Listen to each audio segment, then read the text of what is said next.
ఆవిడ అన్ని వర్ణాలకు అతీతురాలు.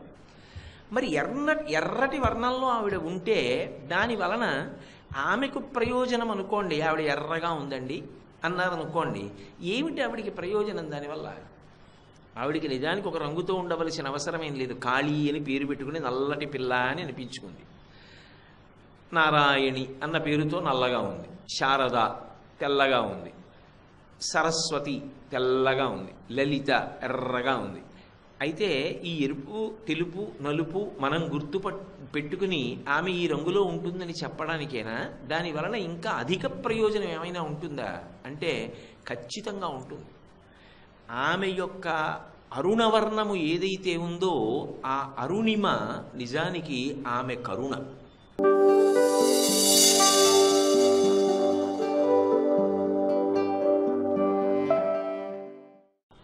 లలితాపరాభట్టారికా స్వరూపము ఏది ఉన్నదో అదే భ్రమరాంబా స్వరూపమై ఉన్నది. అంతేకాని అమ్మవారు అనేకమైనటువంటి రూపములను స్వీకరిస్తుంది. ఆమె గుణములను ఆవిష్కరించినప్పుడు అనేకమైన పేర్లు పొందుతుంది. అంత మాత్రం చేత తత్వతః వస్తువులో భేదమున్నది అని కాదు. ఆమె ఎప్పుడూ అమ్మయే.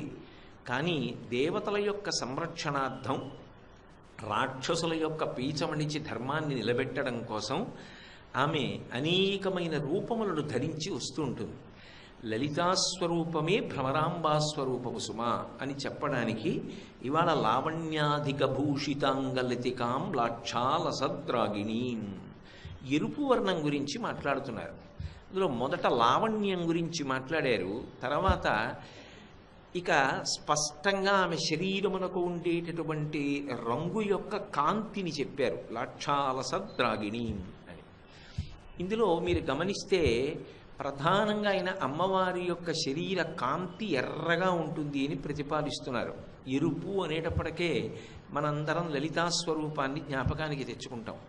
అరుణ కరుణాం తరంగితాక్షీం ధృత పాశాంకుశ చాపబాణ హస్తాం అని ఆ తల్లి ఎర్రటి వర్ణం కలిగినటువంటి బట్ట కట్టుకుని ఎర్రటి రంగులో ఉంటుంది అని. అయితే ఈ ఎరుపు అనేటటువంటిది లలితాపరాభట్టారికా స్వరూపం విషయంలో ఆమె శరీరమునకు సంబంధించినటువంటి వర్ణమే అది అనుకుంటే దానిని ఇంత కీర్తించవలసిన అవసరం ఏమి ఉండదు. ఒక్కొక్కళ్ళకి ఒక్కొక్క రంగు ఉంటుంది.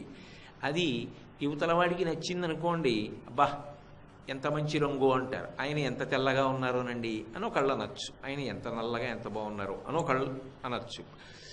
ఆయన ఏదో రెండు రంగులు కాదు, రెండు రంగులు కలిసినటువంటి చామనఛాయ రంగులో ఎంత బాగున్నారో అని ఒకళ్ళు అనొచ్చు. అది యువతల వారికి నచ్చడాన్ని బట్టి ఉంటుంది, కానీ అవతల వాళ్ళ రంగు బట్టి ఏమి ఉండదు నిజానికి. కానీ అమ్మవారి విషయంలో కూడా ఆవిడ శరీరానికి ఒక రంగు ఉండి ఆ రంగు యథార్థముగా అలాగే ఉండి ఎప్పుడూ ఆ రంగుతోనే ఉంటుంది అంటే మీరు చూడండి, ఇదే స్తోత్రంలో శంకరాచార్యుల వారు ఒకసారి అన్నారు ధారాధరశ్యామలాం అన్నారు.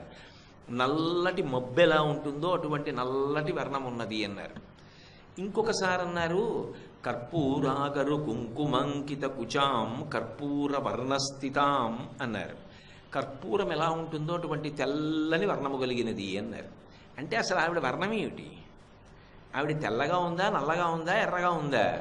ఈ తెలుపు, నలుపు, ఎరుపు నిజానికి దేనికి సంకేతాలు అంటే సృష్టికి, స్థితికి, లయానికి సంకేతాలు. అంటే ఆమె పరబ్రహ్మస్వరూపిణి అని చెప్పడానికి. ఇప్పుడు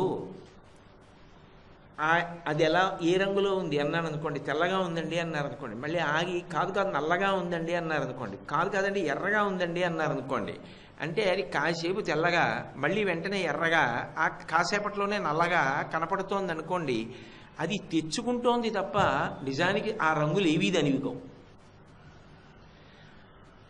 అది నిజంగా ఒక రంగుతోనే ఉంటే ఇంకొక రంగులోకి మారే అవకాశం లేదు. అంటే నిజానికి ఆవిడికి ఏ రంగు లేదు. ఆవిడ అన్ని వర్ణాలకు అతీతురాలు. మరి ఎర్రటి వర్ణంలో ఆవిడ ఉంటే దాని వలన ఆమెకు ప్రయోజనం అనుకోండి, ఆవిడ ఎర్రగా ఉందండి అన్నారనుకోండి, ఏమిటి ఆవిడికి ప్రయోజనం దానివల్ల? ఆవిడికి నిజానికి ఒక రంగుతో ఉండవలసిన అవసరం ఏం లేదు. కాళీ అని పేరు పెట్టుకుని నల్లటి పిల్ల అని అనిపించుకుంది. నారాయణి అన్న పేరుతో నల్లగా ఉంది, శారద తెల్లగా ఉంది, సరస్వతి తెల్లగా ఉంది, లలిత ఎర్రగా ఉంది. అయితే ఈ ఎరుపు, తెలుపు, నలుపు మనం పెట్టుకుని ఆమె ఈ రంగులో ఉంటుందని చెప్పడానికేనా? దాని వలన ఇంకా అధిక ప్రయోజనం ఏమైనా ఉంటుందా అంటే ఖచ్చితంగా ఉంటుంది. ఆమె యొక్క అరుణవర్ణము ఏదైతే ఉందో ఆ అరుణిమ నిజానికి ఆమె కరుణ. అరుణ అన్న శబ్దం ఎక్కడ వాడినా, ఎర్రనిది అన్నది ఎక్కడ వాడినా అమ్మవారి విషయంలో అది అమ్మవారి యొక్క కరుణకు సంకేతము. అందుకే లలితా సహస్రనామ స్తోత్రాన్ని మీరు జాగ్రత్తగా పరిశీలనం చేస్తే ఆమె ఆ చిదగ్నిగుండంలోంచి ఆవిర్భవించినప్పుడు నిజానికి అమ్మవారి యొక్క తల దగ్గర ప్రారంభం చేయలేదు. ప్రారంభం చేయకుండా ముందు శ్రీమాత, శ్రీ మహారాజ్ఞి, శ్రీమత్సింహాసనేశ్వరి, చిదగ్నికుండ సంభూత, దేవకార్య సముజ్యత, ఈ 5 మాటలు చెప్పారు. ఆమె శ్రీమాత, శ్రీ మహారాజ్ఞి, శ్రీమత్సింహాసనేశ్వరి. ఆమె చిదగ్నిగుండంలోంచి బయటికి వస్తోంది. చిదగ్నికుండ సంభూత, దేనికి? దేవకార్య సముజ్యత, దేవకార్యమును నిర్వర్తించడం కోసం వస్తోంది. వస్తోంది అని చెప్పినప్పుడు చిదగ్నికుండంలోంచి ఆవిడ బయటికి వస్తున్నప్పుడు స్త్రీ స్వరూపంగా వస్తోంది కాబట్టి పాదాదికి నఖపర్యంతం చెప్తారు. అంటే తల దగ్గర నుంచి, పాదాది కాదు, పురుష స్వరూపంగా అయితే పాదాది శిరపర్యంతం చెప్తారు. స్త్రీ స్వరూపంగా అయితే తల దగ్గర నుంచి పాదముల వరకు చెప్తారు. ఇప్పుడు అమ్మవారు చిదగ్నికుండంలోంచి వస్తున్నప్పుడు మొట్టమొదట ఏం చెప్పాలి? నిజానికి ఆవిడ తల గురించి చెప్పాలి, కానీ చెప్పలేదు. అక్కడ వరకే చెప్పారు. చిదగ్నికుండ సంభూత దేవకార్య సముజ్యత అని ఆపి ఎర్రటి కాంతి చెప్పారు. ఎంత ఎర్రటి కాంతి చెప్పారంటే ఉజ్జద్భాను సహస్రాభా.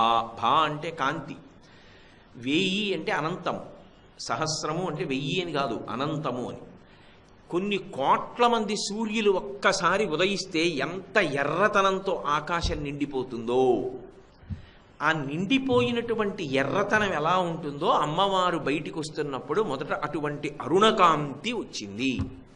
ఇప్పుడు ఒకసారి చెప్పేశారు కదా కాంతిని, చెప్పిన తర్వాత అయిపోయింది కదా అక్కడికి, కానీ వదిలిపెట్టలేదు. మీరు జాగ్రత్తగా గమనించండి. ఉజ్జద్భాను సహస్రాభ చతుర్బాహు సమన్విత. తల చెప్పకుండా చేతులు చెప్పారు. ఇప్పుడు చేతులు చెప్పాక ఏం చెప్పారు? అందులో ఆయుధాలు చెప్పారు. రాగస్వరూప పాషాఢ్య, క్రోధాకార అంకుశోజ్వల, మనోరూపేక్షుకోదండ, పంచతన్మాత్ర సాయక. పోని 4 చేతులు, 4 చేతుల్లో ఉన్నటువంటి ఆయుధాలు చెప్పేశారు. అయిపోయింది. ఇప్పుడు ఏం చెప్పాలి? తల చెప్పాలి. ఇప్పుడు తల చెప్పలేదు. చెప్పకుండా పంచతన్మాత్ర సాయక, నిజారుణ ప్రభా పూర మజ్జద్బ్రహ్మాండ మండల. నిజారుణ ప్రభ, అరుణ ప్రభ, మళ్ళీ ఎర్రకాంతి చెప్పారు. ఆమె తన ఎర్రని కాంతి చేత ఈ బ్రహ్మాండములను కప్పేస్తోంది అని మళ్ళీ అని. అప్పుడు చంపకాశోక పున్నాగ సౌగంధికల సత్కచ ఉరువిందమణి శ్రేణీ కనత్కోటి ఇరమండిత అన్నారు. అంటే మీరు కొంచెం జాగ్రత్తగా పరిశీలనం చేస్తే అమ్మవారి యొక్క 4 చేతులు, చేతులలో ఉన్నటువంటి ఆయుధములను చెప్పడానికి ముందు ఎరుపు కాంతి చెప్పారు. 4 చేతులు 4 ఆయుధాలు చెప్పిన తరువాత ఎరుపు కాంతి చెప్పారు. చెప్పిన తరువాత మాత్రమే అమ్మవారి యొక్క తల గురించి, కబరీబంధం, జుత్తుముడు గురించి చెప్పారు. వ్యాసుల వారు ఎందుకు ఆ క్రమాన్ని పాటించినట్టు? ఎందుకు చేతుల గురించి చెప్పినప్పుడు 2 వైపులా ఎరుపు కాంతి నుంచి తర్వాత తల దగ్గరికి వెళ్ళారు. ఆ తల దగ్గరికి వెళ్ళిన తర్వాత ఇంకా మళ్ళీ ఎక్కడా మధ్యలో అరుణకాంతి గురించి మాట్లాడాల, పాదాల వరకు వెళ్ళిపోయారు. నాకు అది ఇది సంచన్న మజ్జన తమో గుణ అని. ఒక్క చేతుల దగ్గరికి వచ్చేటప్పటికే అలా ఎందుకు పెట్టవలసి వచ్చింది? తల ముందు చెప్పకుండా చేతులు, ఆయుధాలు ఎందుకు చెప్పారు అంటే క్రియాశక్తి అన్నాం. క్రియాశక్తి అంటే చేసేటటువంటి పని యొక్క శక్తి. అమ్మవారి యొక్క క్రియాశక్తే నిజానికి పరమకారుణ్యంతో ఉంటుంది. అది ఆవిడ యొక్క అరుణిమ, అది ఆవిడ యొక్క ఎరుపు. ఆ క్రియాశక్తి కేవలముగా ఆవిడ కొరకు పనులు చేసుకోవడం కోసం చేసేది కాదు. నేను ఒక పని చేశాను అనుకోండి, సాధారణంగా అది ఎందుకు ఉంటుంది అంటే నా కొరకు. ఒకవేళ అది నా కొరకు కాకపోతే కనీసం నా తృప్తి కొరకు నేను ఆ పని చేస్తాను. అమ్మవారు ఒక పని చేసింది అనుకోండి, ఆవిడ నా కొరకు, నా తృప్తి కొరకు ఉండదు, బిడ్డల కొరకు, జగత్తు కొరకు, బ్రహ్మాండముల కొరకు చేస్తుంది. ఆమె యొక్క సహజమైన ఆ ప్రేమ ఉన్నదే, బ్రహ్మాండములను ఉద్ధరించాలి, జీవుల్ని ఉద్ధరించాలనేటటువంటి ఆ రాగము, ఆ ప్రేమ ఏది ఉన్నదో దానిని ఎరుపు చేత సంకేతిస్తారు.